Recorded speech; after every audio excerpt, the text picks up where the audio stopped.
Aula 20 de eletricidade. A eletricidade em bobina.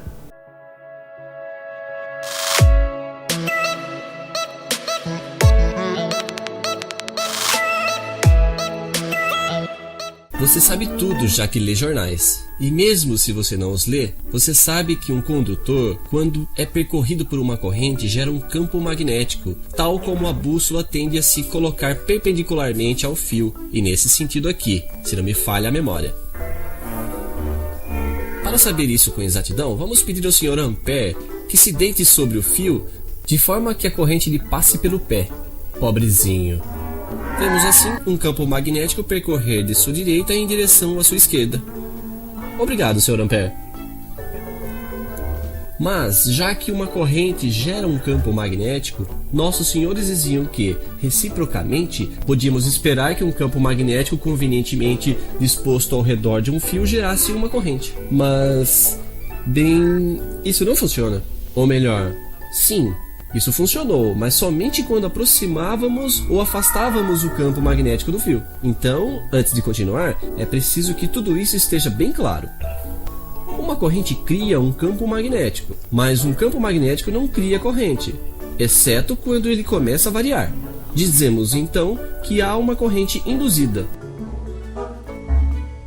Para dizer a verdade, o campo magnético criado por uma só corrente não tem um valor extravagante. Mas fazemos passar a mesma corrente várias vezes seguidas no mesmo sentido e temos uma bobina.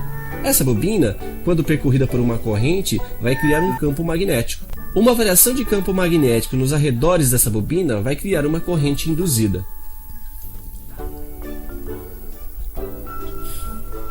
Agora, se você quiser, nós iremos inserir a bobina em nosso circuito elementar. Assim que fechamos o circuito, a corrente atravessa a bobina. Um campo magnético aparece. Ele passa de nada a não sei quanto. Portanto, variação. Ora, quem diz variação de campo, diz corrente induzida. Então você vai dizer, essa variação de campo deveria, então, em toda a sua lógica, induzir uma corrente dentro dessa mesma bobina. Bem, sim. No momento do fechamento, aparece uma corrente induzida no sentido inverso à primeira. Corrente que vai desaparecer assim que o campo estiver acabando de variar. O que quer dizer, na prática, que no fechamento a corrente principal levará um certo tempo para atingir o seu valor máximo. A bobina, no final das contas, seria um tipo de criatura que não gosta muito de mudanças. Um certo senhor Lenz tinha o hábito de dizer que uma bobina induzia uma corrente que se opunha às variações daquela que a geraria. Dessa forma, assim que a corrente que a atravessa aumenta, ela tenta contrariar esse aumento. Quando a corrente é estabilizada, ela nem dá bola. Mas se de repente ela começa a diminuir, ela se opõe a essa diminuição induzindo uma corrente no mesmo sentido, como que para substituir a corrente principal inadimplente. A corrente induzida por uma bobina depende do que chamamos de sua indutância. Anote, L. Indutância expressa em Henry, do nome Sr. Henry, que era americano.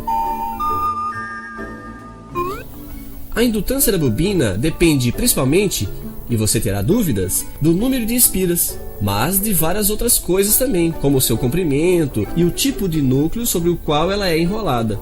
Assim, quando fechamos um circuito munido de uma bobina, a intensidade leva um certo tempo para atingir o seu valor máximo. E se nós a fizéssemos desenhar uma curva, ela teria essa aparência aqui.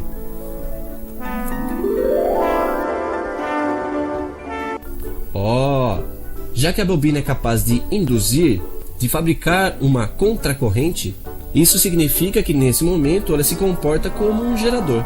E, efetivamente, nós mediríamos em seus terminais uma tensão U.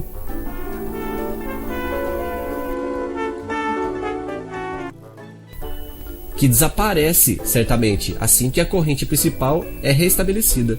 Compare as curvas. Você verá que a intensidade máxima está atrasada em relação à tensão máxima. Assim, a bobina, como seu companheiro capacitor, são criaturas que se interessam às variações. No momento do fechamento, o capacitor deixa, primeiramente, passar a corrente. Depois, ele não deixa passar ao final de um certo tempo. A bobina, por sua vez, tenta, primeiramente, impedir a passagem da corrente. Depois, ela deixa passar ao final de um certo tempo. Não nos resta mais nada além de ver o que se passa com uma fonte alternada quando nossos dois companheiros se encontram no mesmo circuito.